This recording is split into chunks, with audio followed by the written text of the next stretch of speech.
Let's start with just the question that I get asked the most when people call me or a DM me on like Instagram or Facebook or anything, is they ask, I want to buy a house, but I have no idea where to start. And of course, the first step is with you. So when a person calls you, what on their end should already be done or planned in their head? Right. So typically what we are going to look for first is going to be, just kind of an overall financial picture when we're trying to get somebody pre-approved. So credit is going to be a big thing. So I always, when I'm talking to somebody and we're having our initial conversation, I like to say, hey, what do you think your credit's like? Or, do you have kind of an idea? And most people do.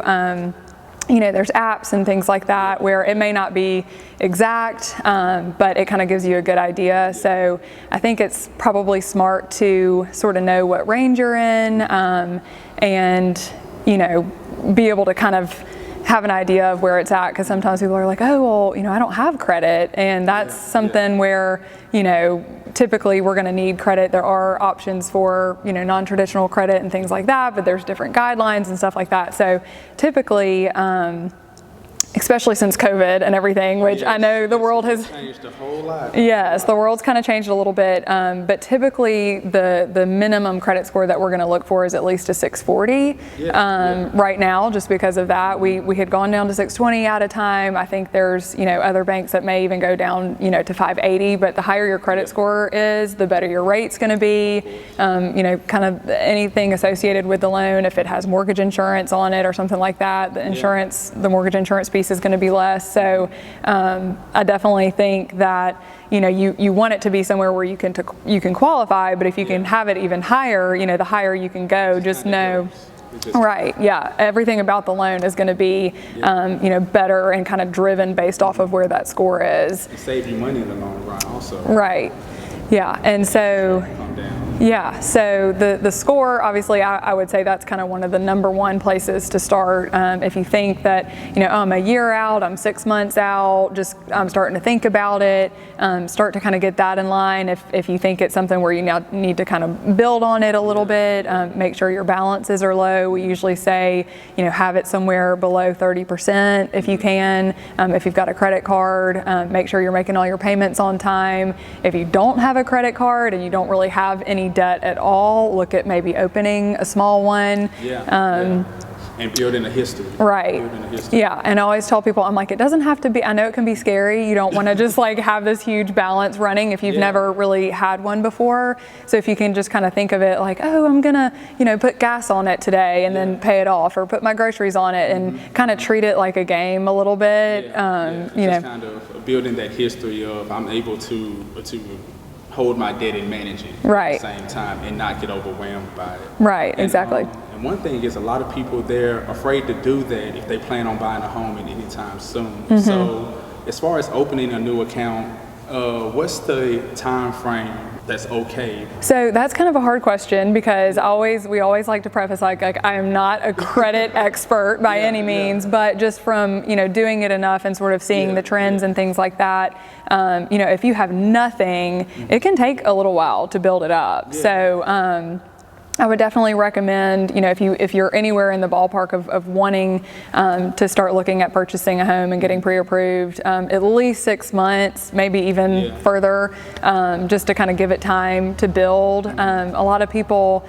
will kind of come into it and, maybe they had a student loan or something, like that, to where at least they had something kind of in their name. And then if you open that credit card, then that revolving credit is going to kind of continue to boost it, more. So you may have sort of that one thing, and that sort of helps. And then it's honestly, I think people are scared to get too much, on their plate to work on. And you don't want to have, your debt to income ratio, out of whack or anything like that with too much. But I always say, like, no credit is kind of bad credit, because you don't really have anything to prove. There's no profile to show who you are, if you're a good, a good manager of debt, or if you're a person who can't manage it. It's kind of just that the unknown. At least if a person has bad credit, their profile, and Yeah. where to put them and everything. And pretty much the main thing that we're doing is looking at your ability to repay your mortgage. So we have to have some sort of, knowledge of, okay, you pay your bills on time, you've got this one credit card, you've paid it, you've kept the balance low, you've used it responsibly. So that's kind of the big thing. And then I kind of went backwards and I mentioned debt to income ratio. But that would kind of, segue us into another big piece, which is going to be, we're going to be looking at, what your income is, your job history, things like that.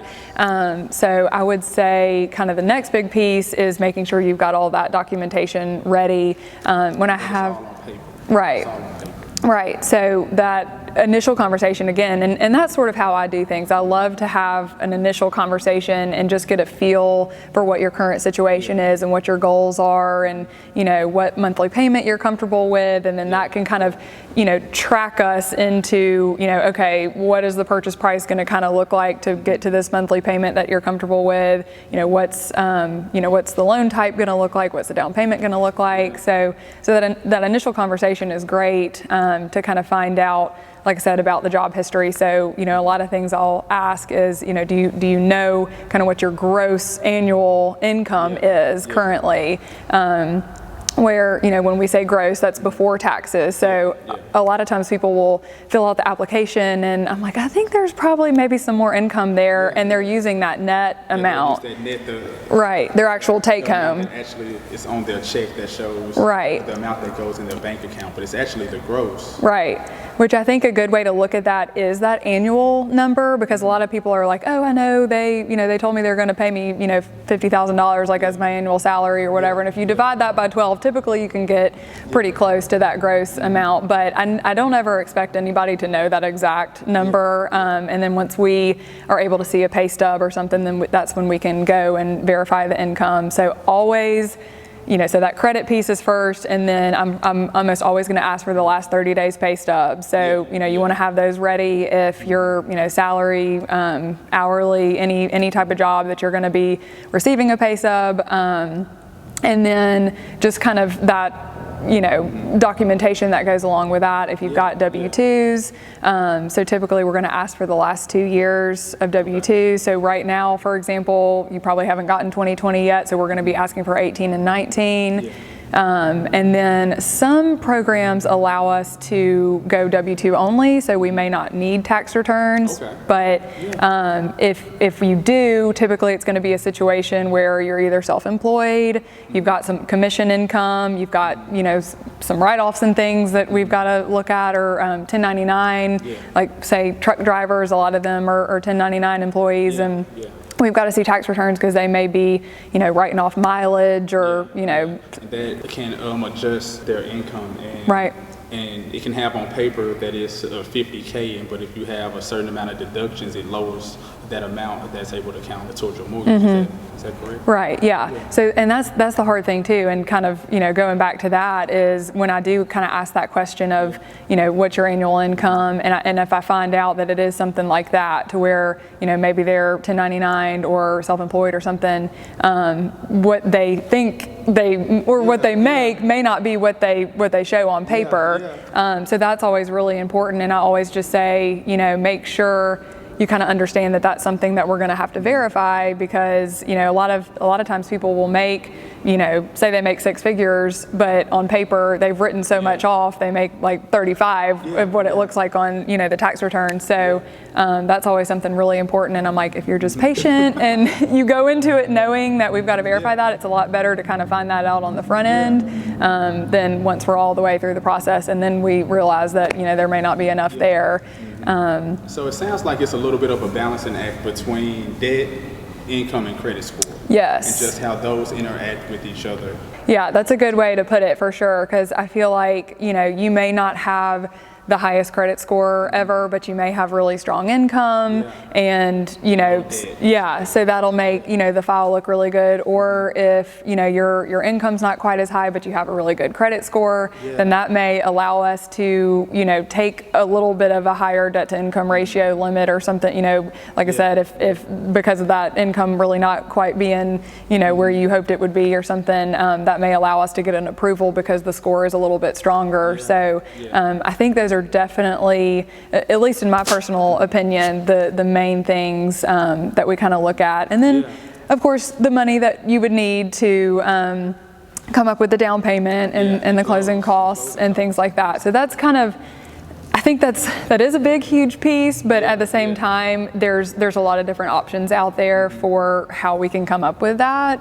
You know, a lot of minimal down payment options, down payment assistance programs, things like that. And I think, especially for the first-time home buyers, I think there's a misconception that you've got to have 20%, which is not true. Yes, I get asked about that all the time from people who just are like a post of mine and come in and say, oh, I wish I could buy that house or this and things like that. And I'm always like, well, how come you can't? I was like, well, that down payment is going to be $80,000 or $50,000. Right. And it's like, well, that's a myth that's out there that isn't true today.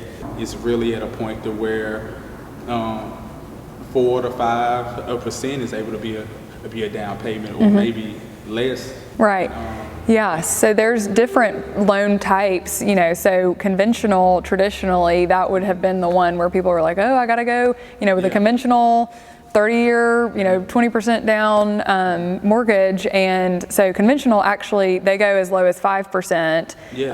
But if you're a first-time home buyer, there's actually an option of 3%. Okay. So you can even go lower than that, which is amazing. And that's been a great one that we've been able to use, you know, over the last year or so. And I don't know really how long it's been around, but it's definitely been one that's kind of come onto the scene, and it's helpful to have that option. And then, you know, the FHA loan, which that stands for the Federal Housing Administration. Don't quote me on that. I think it is, but we always just say FHA. I never say the full thing. Yeah, we use acronyms all the time. Yes, in real estate. I know. I'm like, I'm sorry for like all the jargon, but yeah. So their minimum is 3.5%. Which is great. And then of course, if you're a veteran or, you know, even active duty in the military, there's the VA loan, and that's 0 down. So that's a great option. And then there's also a USDA loan, which we also will call them rural housing development loans. You'll kind of see it interchangeably. It's also 100% financing, but you'd have to be in a USDA eligible area. So it's rural county, basically. And USDA, that sounds like you know that name. It actually is by the people who pack your beef. So they actually do help with home buyers who are buying houses in which would be farmland, rural America, to help push people to move out there and develop those areas and speed that up. And so they offer that assistance as well. Yeah, I think that'd be a good way to remember it, is knowing like USDA, like farm, beef, you know. Yeah, exactly.